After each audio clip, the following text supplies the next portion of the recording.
नमस्कार बच्चों। चलो अभी हम सबसे पहले प्रेयर कर लेते हैं। Join your hand, close your eye.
हमारा प्रेयर ख़त्म हुआ। अब जो है हमारी सारी वर्क कंप्लीट हो चुके हैं। हमारा टर्म 2 भी पूरा कोर्स कंप्लीट हो गया। अब जो है हम रिवीजन करेंगे।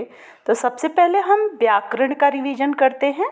व्याकरण में चैप्टर 1 और चैप्टर 2 का रिवीजन हम करेंगे। उसके बाद हम अभ्यास पत्र 1 करेंगे, जो व्याकरण की टेक्स्ट बुक के पीछे दिया है। ओके, चलो अब पहला हमारा है भाषा। तो भाषा किसे कहते हैं?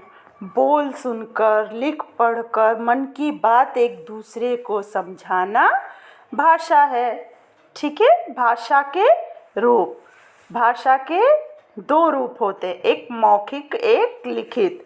मौखिक मीन्स जो हम बोलते हैं उसको मौखिक कहते हैं, और जो हम लिख के समझते हैं उसको हम लिखित भाषा कहते हैं। ठीक है। जैसे मौखिक भाषा, बोलकर अपनी बात दूसरों तक समझाना, पहुंचाना और सुनकर समझना मौखिक भाषा है। जैसे मोबाइल पर बात करना, एफएम रेडियो सुनना आदि मौखिक भाषा के उदाहरण है। जैसे मैं आपको पढ़ा रही हूँ मोबाइल पर, लैपटॉप पर, जैसे भी आप पढ़ रहे हैं, वो कौन सी भाषा है? हमारी मौखिक भाषा है। क्या है? मौखिक भाषा। फिर लिखित भाषा, लिख पढ़कर अपनी बात एक दूसरे तक पहुंचाना लिखित भाषा कहलाता है। जैसे कॉपी में गृह कार्य यानी होमवर्क करना, पुस्तक पढ़ना, पत्र लिखना आदि लिखित भाषा के उदाहरण यानी एग्जाम्पल हैं। हम संकेत या इशारे से भी अपनी बात दूसरों को समझा सकते हैं। जैसे जो लोग नहीं बोल पाते हैं वो सांकेतिक भाषा बोलते हैं, हम उससे भी अपनी बात हमें समझाते हैं। जैसे देखो, संसार में, दुनिया में, वर्ल्ड में कई भाषाएं बोली जाती हैं, जैसे अंग्रेजी, रूसी, अरबी, ग्रीक, जर्मन, फ्रेंच, नेपाली, है ना। हिंदी तो दिया ही नहीं है इसमें जो हम पढ़ रहे हैं। तो भारत में भी हिंदी के अलावा बांग्ला, तमिल, तेलुगु, गुजराती, मराठी, पंजाबी आदि अनेक भाषाएं बोली जाती है ना। हमारे गुजरात में कौन सी भाषा बोली जाती है? गुजराती बोली जाती है। महाराष्ट्र में मराठी बोली जाती है। फिर साउथ में, दक्षिण भारत जो होता है, साउथ इंडियन लोग कैसा बोलते हैं? तमिल, तेलुगु बोलते हैं। बंगाल, पश्चिम बंगाल में बांग्ला बोला जाता है। पंजाब में पंजाबी बोला जाता है। ऐसे अनेक भाषाएं बोली जाती है। तो देखो, हमने क्या जाना? बोल सुनकर, लिख पढ़कर मन की बात एक दूसरे तक पहुंचाना, समझना और समझाना भाषा है। भाषा के कितने रूप होते हैं? 2 रूप होते हैं, मौखिक और लिखित। अपनी बात दूसरों तक पहुंचाने के लिए हम संकेतों का भी प्रयोग करते हैं। देखो, दूसरा है वर्ण और वर्णमाला। ठीक है, वर्ण और वर्णमाला मतलब वर्ण किसे कहते हैं? जैसे मुंह से निकलने वाली ये ध्वनियाँ वर्ण कहलाती है। जैसे भाषा की सबसे छोटी इकाई जो होती है वो इकाई होते हैं। वर्ण भाषा की सबसे छोटी इकाई होती है, मतलब उसको हम अलग नहीं कर सकते हैं, इन्हें हम तोड़ नहीं सकते हैं।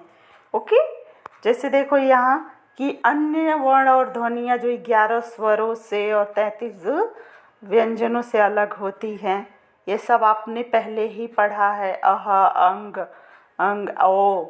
तो ये सब फिर क्ष, त्र, ज्ञ, श्र, ड़, ढ, ज, फ।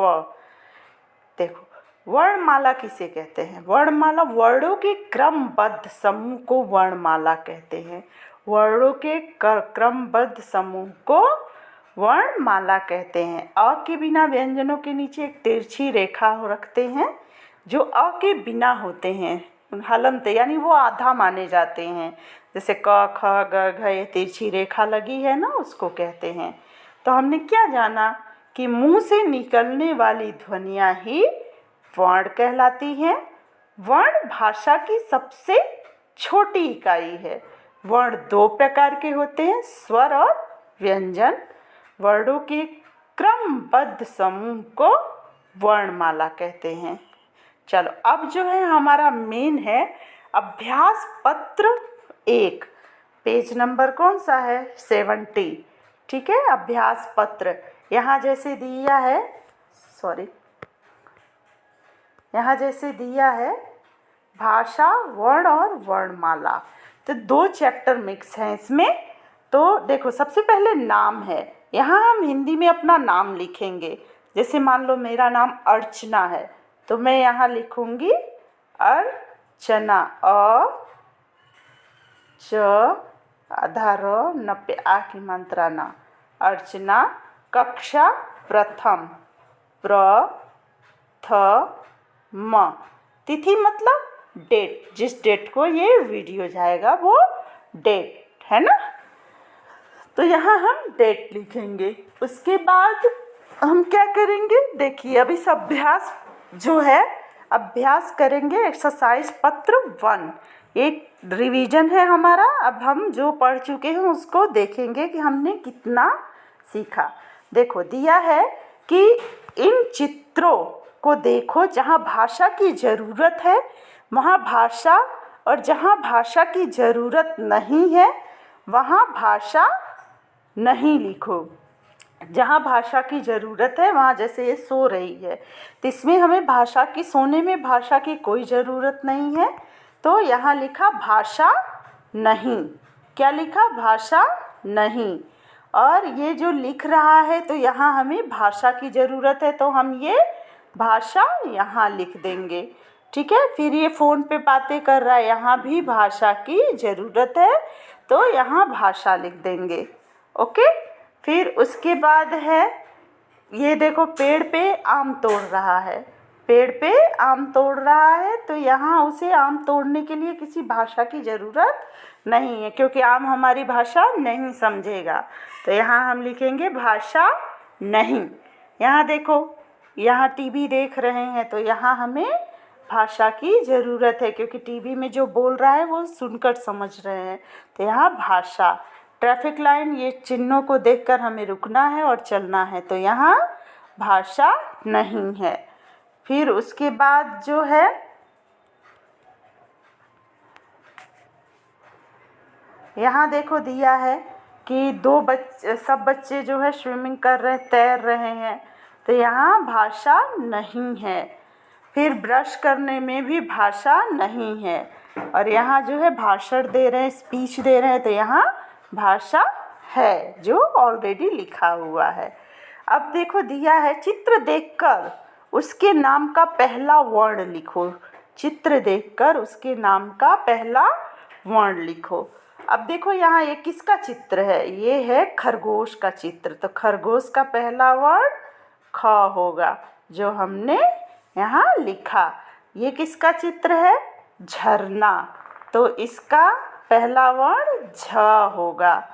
ये किसका चित्र है? उल्लू, तो इसका पहला वर्ण उ होगा। ओके। फिर देखो ये किसका चित्र है?